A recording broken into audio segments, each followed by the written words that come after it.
Hello everybody, I am Shepard and welcome back to Let's Play Maximus 15. So we're still here in... is it raw steel? Something like that, something to that degree. And basically we are trying to find the fat Louisa, something like that. Basically get out of alien control or something to that degree, because it was basically hold massive amounts of information and basically study things and so on and so forth. So basically our job is to find it. Fun times, fun times. Now, let's just repair up the stuff and do our usual run. I'm gonna get another 5 headshots just to be sure. Make sure that I have enough. There we go. Right, okay. And then go over to him and sell that and recharge that. Now, excuse me. Right. So there's plenty of stuff lying around that we still haven't, well, that we still have to pick up.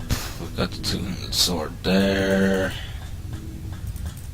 And have I been over this side? Yeah, no. There's a longbow here. Some cells there. Alright, so let us continue on then, because I need to get that yellow key card that's in there. So basically, get out of here. I need to blow off those mines. Which one just hit me? And actually hurt quite a bit. Right. Let's batter through these guys. You are beginning to wind me up. There we go.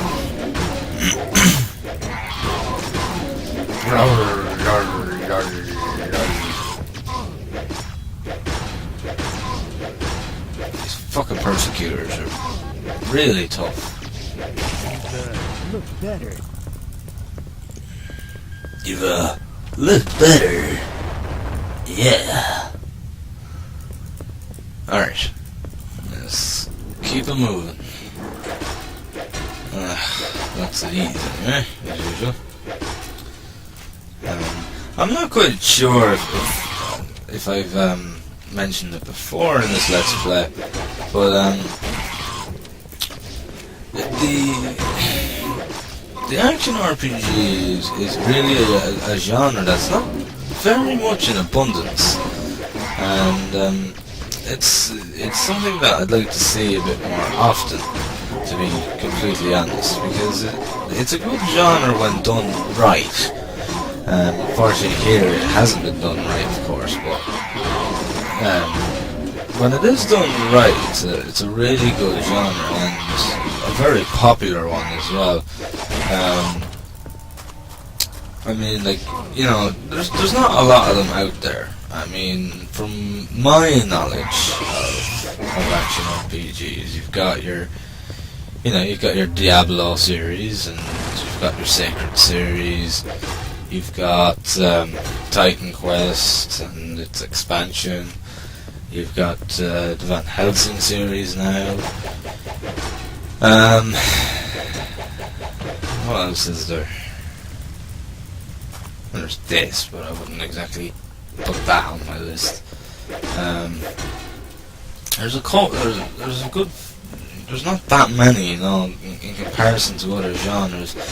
Let me think for a second. There's the Diablo series and Sacred series.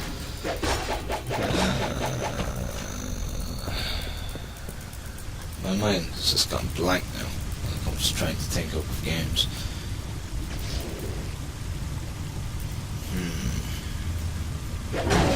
They're the only ones I can think of off the top of my head now.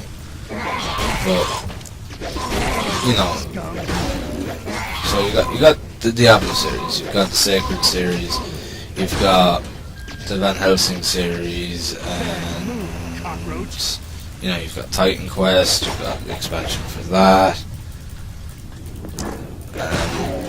There's Nox as well. Nox is another one. But you know, it's not an overabundant genre like most of the others, where there's, you know, fucking hundreds of the same genre. You know, like first-person shooters. There's hundreds and hundreds of different first-person shooters. There's hundreds and hundreds of RPGs.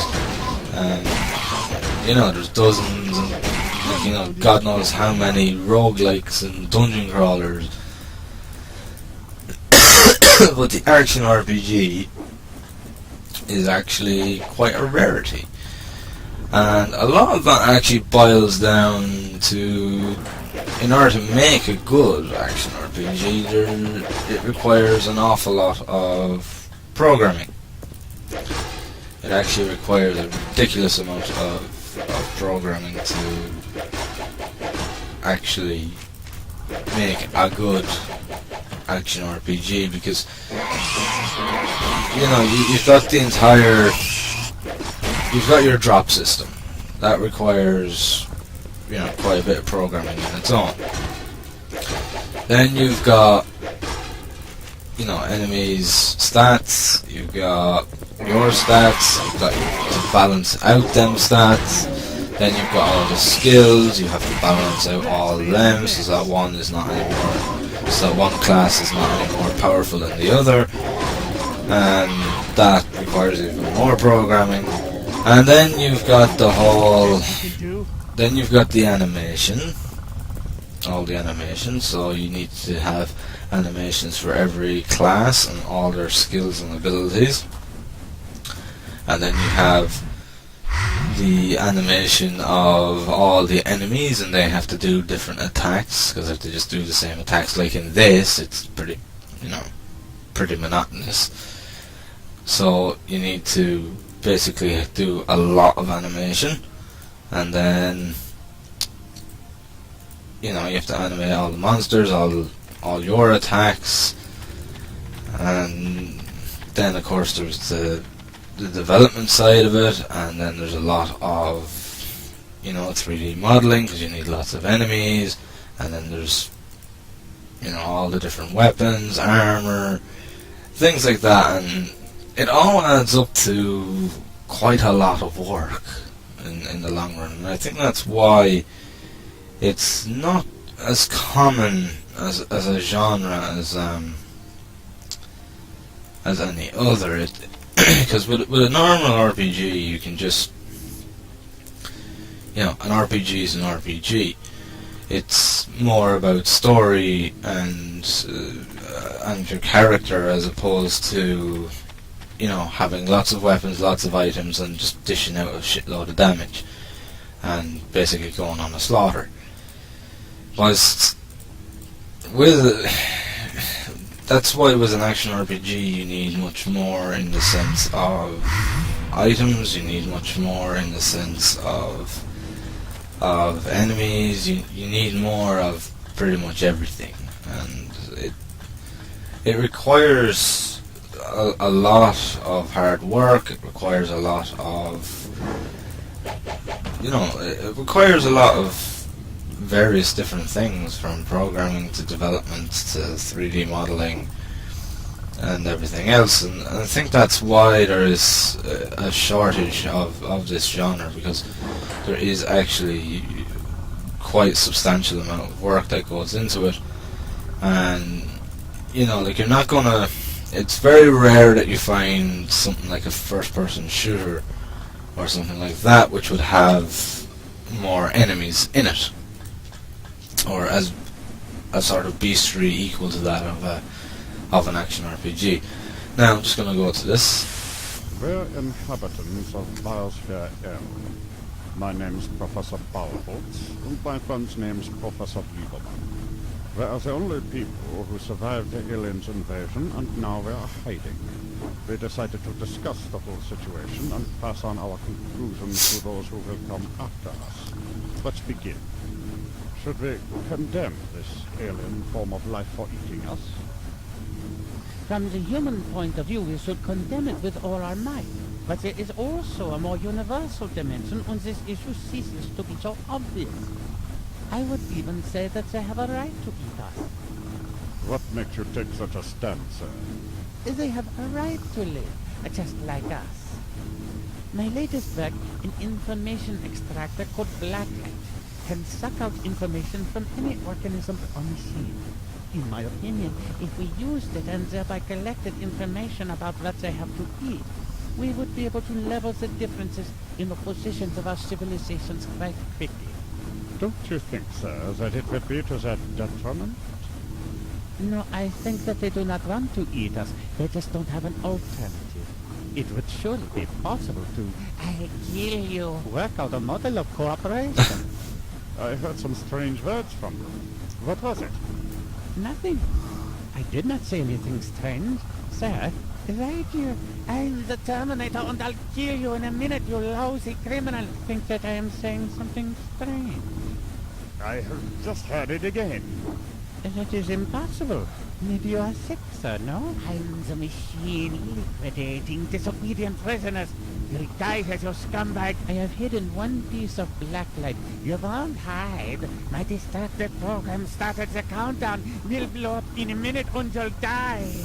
I think, Professor, that something strange is happening to you. If I had the power, I would strangle you. And now I have to destroy myself, so to execute the order of killing all prisoners. Die, you moron. But, Professor, your eyes are flashing red. You have lost your mind? Yes, scumbag. This is it. Okay. That was, I don't know.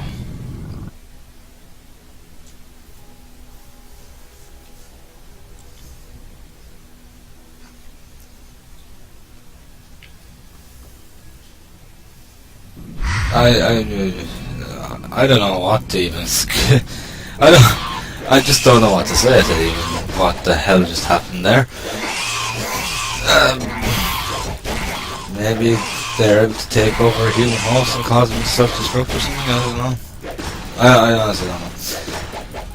Anyway, back to what I was saying.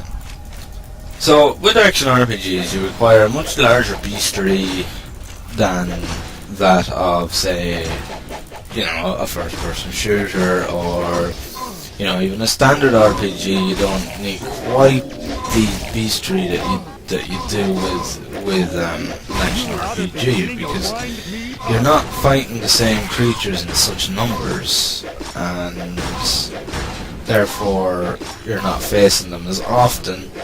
So you could get away with putting in less in a standard RPG as opposed to an action RPG, because with the action RPG you're going to be facing the same monsters like hundreds of times over, so that's where you need to have a large beastry so that the player doesn't feel that it's getting stale, which is kind of what has happened here. The beastry is not, for the length of the game, in this case here, the beastry is just simply not big enough. It's not variant enough. There's not enough variation there. You're fighting the same things too often, or you're just fighting upgraded versions of them with different names or a different colour, or one's bigger than the other. That doesn't unfortunately work. You need to have a good array of different enemies. I mean, a good example of a game that did it well was the Diablo series, especially in 2. I admit that they did indeed go the whole change the colour of the enemy to make a new one, but when you look at it, they did it in such a way that it was a different breed of the enemy as opposed to it being the same enemy, just a different colour. They sort of, you know, it was slightly different. But at the same time, they did it in a way that every time you went to a new area, there was always a new enemy of some sort, whether it was, you know,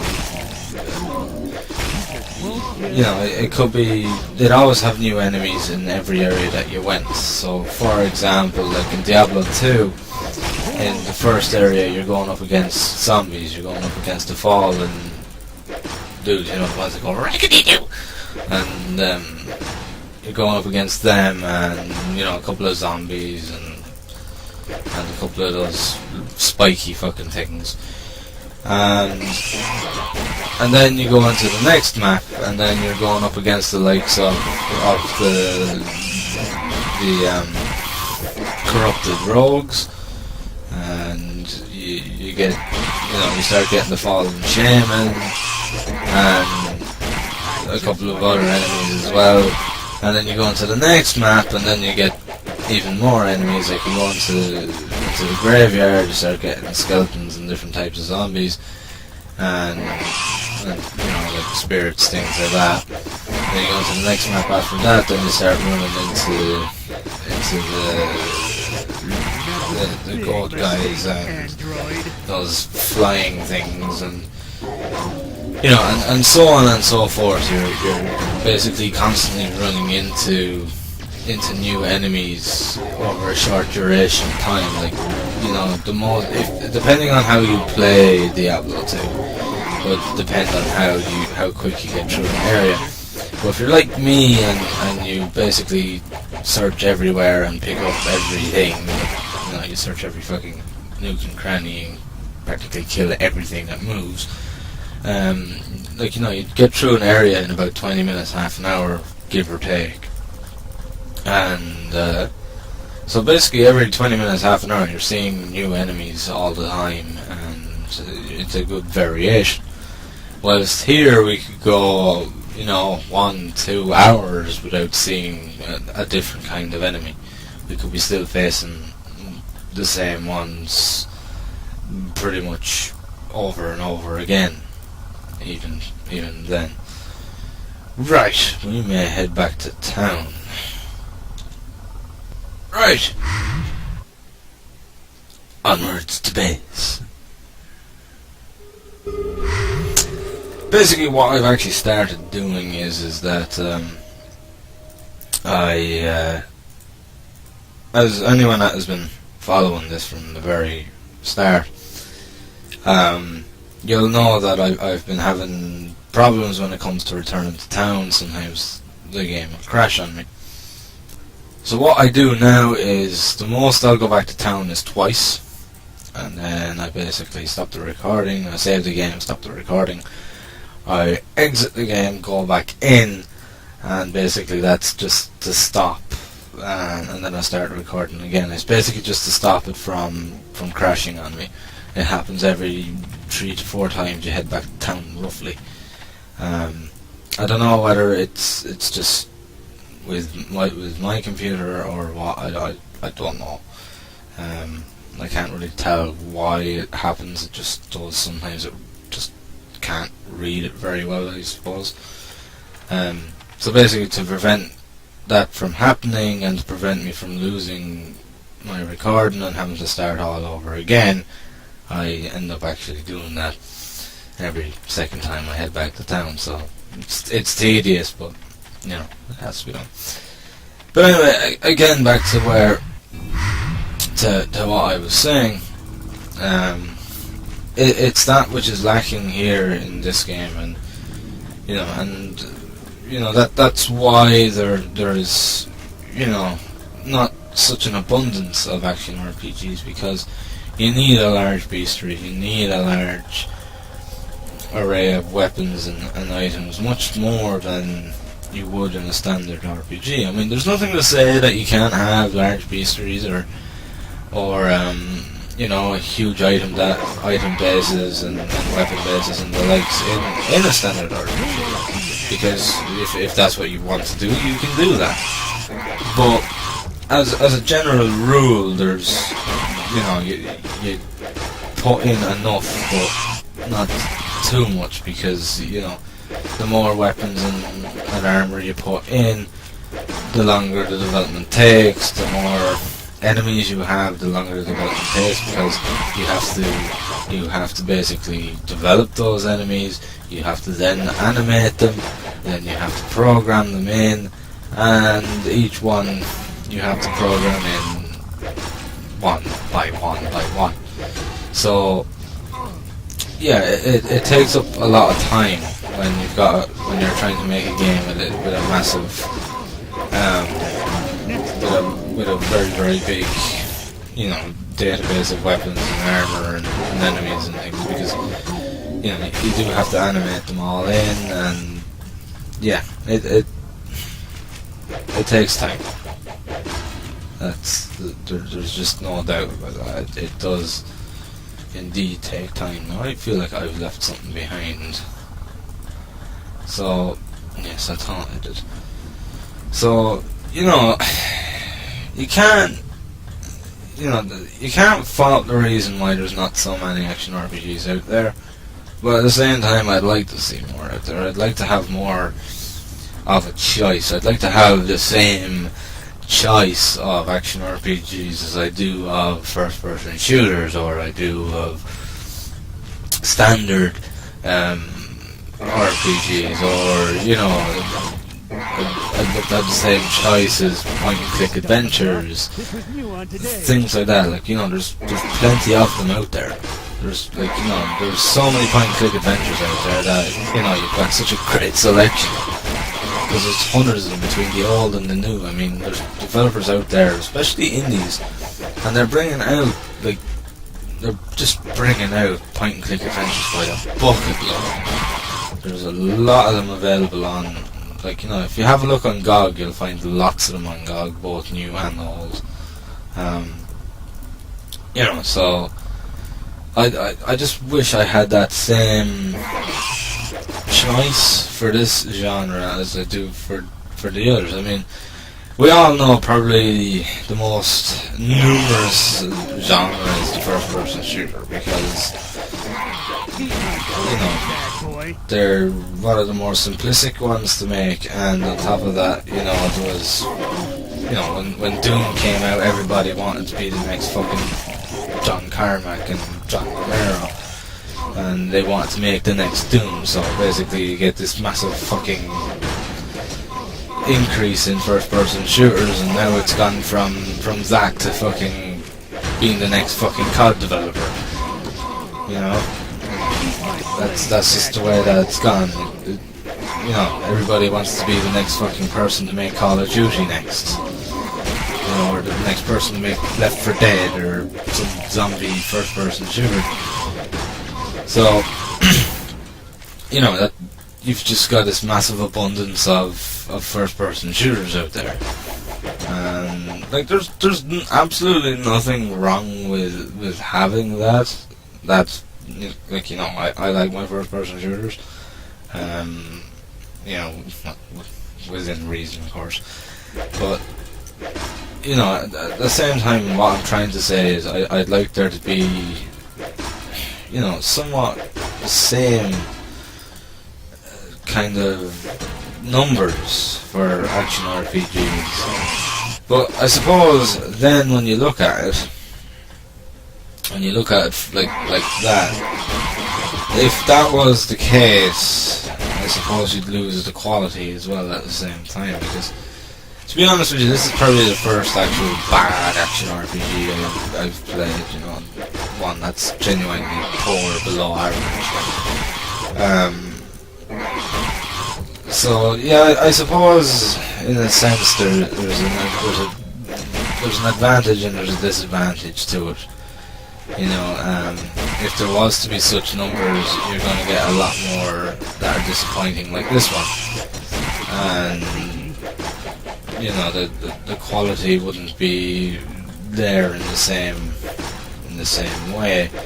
So I suppose, yeah, you would lose the quality, but it would still be nice to have the, you know, it'd still be nice to have the entire option.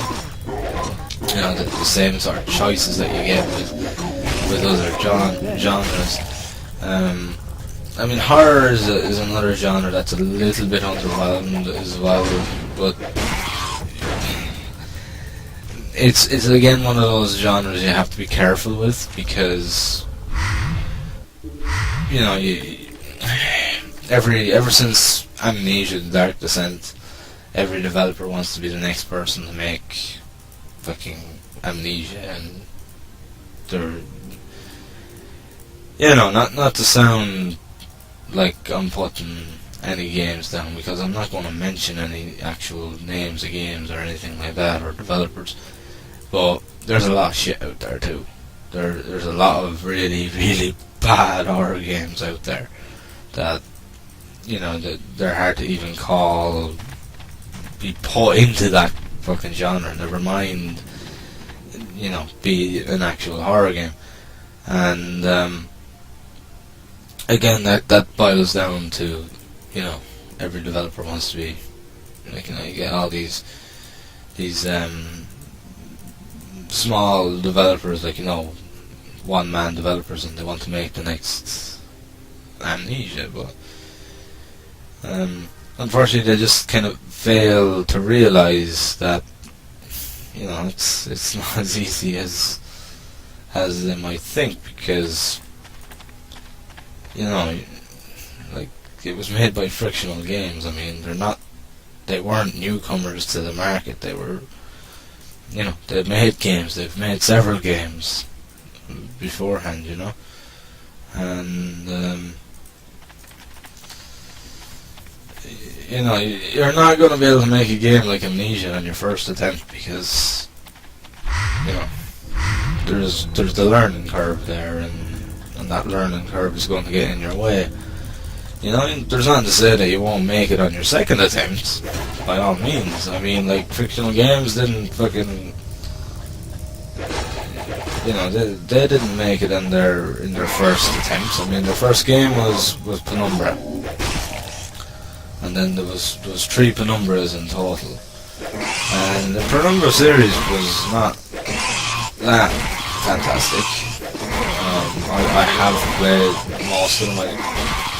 I think I've played the first 2, and I've gotten pretty far in 3, but I was having a lot of glitchy kind of, you know, I was having some weird graphical glitches and stuff, and things were appearing weird, and, you know, it just kind of, you know, it was a bit off-putting. But you know, so they went off and they made their first series, which was Penumbra, and it was successful-ish. You know, it wasn't, you know, met very well by critics. You know, it was averaging around, you know, 60, 70 mark, some cases maybe 80. But, you know, they were a small company, and, you know, they didn't really know, you know, they weren't out there, and, you know, they didn't make huge amounts of sales off of games. And then when it came to Amnesia, and they started developing it, Amnesia actually nearly destroyed them. It was that very game that nearly bankrupted Frictional Games. Like, it very nearly didn't get made, because they, you know, they just it's a long game from what I've heard. Again, I've never played it. I have it, and I'm just waiting to get a better computer to play it, because, you know, I want to do a let's play of it, but I want to do a let's play of it where I don't know what's happening. But you know, and it paid off for them. It paid off in the long run, but, you know, at the same time it could have been the end of them as well. And, you know, I mean, that just goes to show that they kind of, in order to make a game as good as Amnesia, they had to push their limits, almost to the point of bankruptcy. So, you know, you're not going to become the next Amnesia developer overnight, and that's just fact. I mean, you know, I've kind of gone off topic here. I don't know how I've kind of gone off topic, but I have. But basically, what I'm trying to say is, you know, despite there being not so many of these games out there, in another sense, I'm glad, because if there was more, I think the quality would be gone. It'd be a lot harder to find a good one. You'd get a lot of mediocres, and you'd get a lot of, you know, almost, you know, and you get a lot of clones and things like that. And yeah, and I think the quality, the general quality of the genre will be gone, because, you know, I mean, this is the first action RPG I've played that I consider bad. So, you know, I mean, there's, you know, I don't think, you know, I guess what I'm trying to say is, as disappointing as it is to not have a great selection of this particular genre, it's also a blessing at the same time, because if we did have the same amount of these games as we have first-person shooters or horrors or point-and-click adventures, I think What are you waiting for? I think the quality would go down, and, you know, you'd kind of get into this weary sort of mind frame of, oh god, it's going to be another one of these, and, you know, I mean, generally when I see an action RPG, I'm going to deem it enjoyable, because, you know, until this, of course, I've never come across a bad one. I've come across ones that are very different from each other, like, you know, you have the likes of Sacred, which is very different to that of Diablo, because Sacred is completely open world, whilst Diablo is pretty linear in many shapes and forms. So yeah, there's that difference in the two of them, but they're still an action RPG nevertheless. Both of them are still action RPG, even Sacred being open world. And the Sacred games are good. I thought the first was probably better than the second, to be honest with you. I don't know, I thought the camera was bullshit in the second one, personally. I don't know whether it's any better on PC, because it was on the Xbox I was playing it. But, yeah, and PC ports to console generally don't go that well. Particularly if the entire setup is for PC in the first place, so maybe that's what went wrong there, I don't know. But, you know, I mean, there's a couple of good ones, there is a couple of good action RPGs coming out this year. You've got, like, you know, Van Helsing 2 has just been released, and which is supposed to be a solid improvement. It's definitely supposed to be better than the first. The first did have issues. You know, the level cap being one of them was a bit of an issue for me anyway. I felt that it just, you know, the character progression just ended too quickly. But apparently you can import your characters from Van Helsing 1 into Van Helsing 2, and basically the level cap has been up to 60. I'm guessing what they're doing is they're kind of doing chapters, kind of like, you know, each chapter is a separate game or something to that degree, I'm guessing, is what they're at. You know, so you have that, which is out now. You've got Grim Dawn, which is, I think, is still in beta. I'm not 100% sure. It's been a while since I've looked it up. But Grim Dawn is being made by the original, or at least some of the original team behind Titan Quest. So that's looking really good. If you look at the screenshots of actual in-game screenshots, you'll see immediately that it is made by the same guys, because you know, the inventory is the same, the character screen is the same, you know, things like that. The game seems to work in a very similar manner to that of Titan Quest. So there's no doubt there that it's made by the same people, and it's going to be good. It is going to be good. So there's definitely that to look forward to as well. So, you know, and then you've got Sacred 3 for all you Sacred fans out there, and that should be pretty good. I don't know whether they're going to use that same horrible camera that they use in the Xbox version of Sacred 2 in the next one, but hopefully not. But anyway, I'm going to leave it here for this part, guys, so thank you very much for watching. I hope you've enjoyed the video, and as always, I will see you in the next one. Thank you, and have fun.